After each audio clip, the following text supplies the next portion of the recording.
आज 29 अक्टूबर 2025 को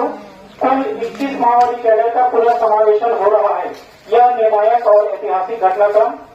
क्षेत्र में नक्सल विरोधी अभियानों के इतिहास में माओवादी कैडर के बड़े सामूहिक पुनर्समावेशन के रूप में दर्ज हो रही है। यह ऐतिहासिक पुनर्समावेशन केंद्र और राज्य सरकार के मार्गदर्शन में पुलिस सुरक्षा बलों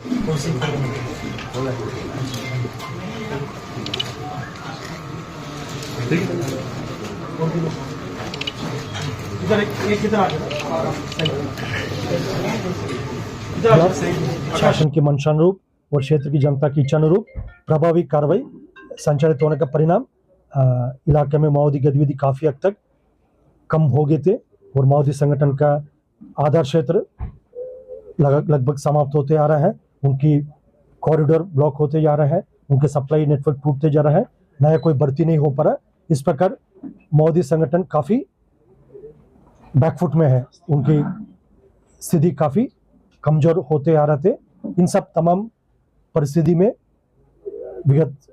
10-15 दिन में एक और नया डेवलपमेंट आप सब लोग देखा है। उसमें 15-16 अक्टूबर को बस्तर क्षेत्र के दंडकारण स्पेशल जोनल कमेटी इलाका का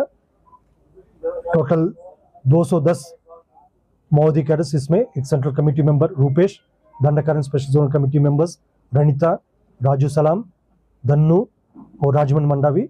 इस प्रकार टॉप माओवादी कैडर सहित कुल 210 माओवादी कैडर्स ने हिंसा त्याग करके समाज की मुख्यधारा में शामिल होने के उद्देश्य से सामने आए थे। उन्हें 17 अक्टूबर को जबलपुर में एक कार्यक्रम के तहत उन्हें समाज में स्वीकार किया गया। शासन, प्रशासन, पुलिस विभाग सभी ने उनको स्वागत करके उनका पुनर्वास पॉलिसी के तहत सभी प्रकार का सहायता देने की प्रक्रिया को प्रारंभ कर दिया गया।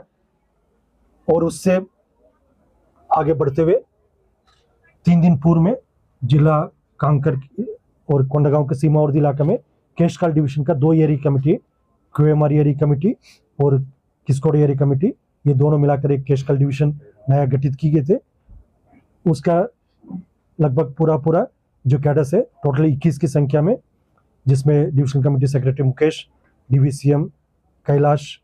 जग्गू, इस प्रकार टोटल 21 माओवादी कैडर्स, जिसमें 13 महिला माओवादी कैडर और 8 पुरुष है। टोटल 18 हथियार सहित, जिसमें AK-47 4 की संख्या में है, 3 AK-47 है, 2 इंसास है, 4 SLR और 6 303, इस प्रकार टोटल 18 हथियार सहित ये सब जो माओवादी कैडर्स ने समाज की मुख्यधारा में शामिल होने के उद्देश्य से विगत रविवार को सामने आए थे, उनका प्रक्रिया प्रारंभ की गए थे। और आज उनका विधिवत जो समाज में रीइंटीग्रेट करने के लिए हमारा एक पहल है जो पुनः मार्गम, जिसके स्थानीय जो आदिवासी भाषा में अर्थ होते हैं नया रास्ता है, पुनर्वास से पुनर्जीवन, यानी हिंसा त्याग कर यदि कोई सामने आते हैं उन्हें समाज भी स्वीकार करते हैं और शासन, प्रशासन, पुलिस विभाग सब ने उन्हें स्वीकार करते हुए उनका पुनर्वास के लिए शासन की पॉलिसी के तहत सभी प्रकार का सुविधा उपलब्ध कराने का हमारा एक पहल है, स्पष्ट किया है। अभी यदि पोलिट ब्यूरो मेंबर देवजी हो, सेंट्रल कमेटी मेंबर हिडमा हो, अन्य जितना भी जो कैडर्स, जैसे इसमें पापाराव का गिनती भी आएगा, इसमें बारसा देवा का गिनती भी आएगा, और जैसा अन्य जितना और भी कैडर्स शेष जो जंगल में अभी भी बंदूक लेकर जो हिंसा के बल पर हम अपना बात को रखने के लिए या क्षेत्र की जनता का जान माल की एक खतरा बनकर आ रहा है, उनके पास एक ही विकल्प है, हिंसा छोड़कर आ जाए, अच्छा रहेगा। नहीं तो जिस तरीके से विगत 2 वर्ष में हमारा जो परिणाम रहा सबके सामने है, जो यदि माड़ के क्षेत्र हो, उत्तर बस्तर के क्षेत्र हो या दक्षिण बस्तर जो कोरागुटलू हिल्स जिसका बार बार जिक्र होते हैं, इतना कठिन विषम परिस्थिति के बावजूद भी हमारे जवान ने गर्मी के सीजन में कार्रवाई किया, उसमें 31 माओवादियों को डेड बॉडी उसको रिकवर की गई थी। उस प्रकार यदि आकाश में हो, पाताल में हो या हमारा क्षेत्र में हो, दूसरा सीमावर्ती क्षेत्र में हो, कहीं भी हो, हमारा सुरक्षा बल सक्षम है। DRG का नाम मैंने लिया, बस्तर फाइटर का नाम लिया, STF, cobra, BSF, CRPF, ITBP, SSB, CAF, STF, तमाम सुरक्षा बल एक इंटीग्रेटेड अप्रोच के तहत अभी कार्रवाई कर रहा है, जिसके परिणाम अब तक सकारात्मक रहा और आगे और भी सकारात्मक रह सकता है। इसलिए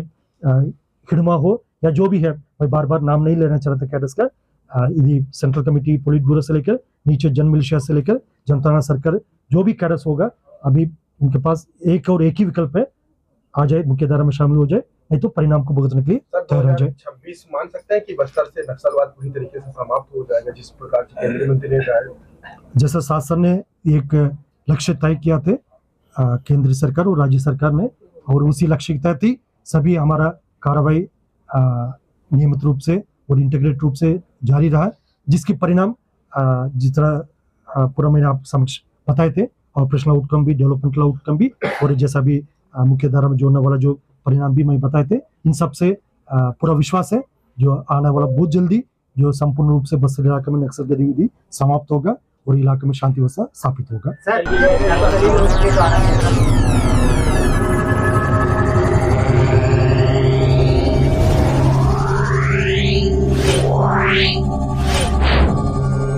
Yeah.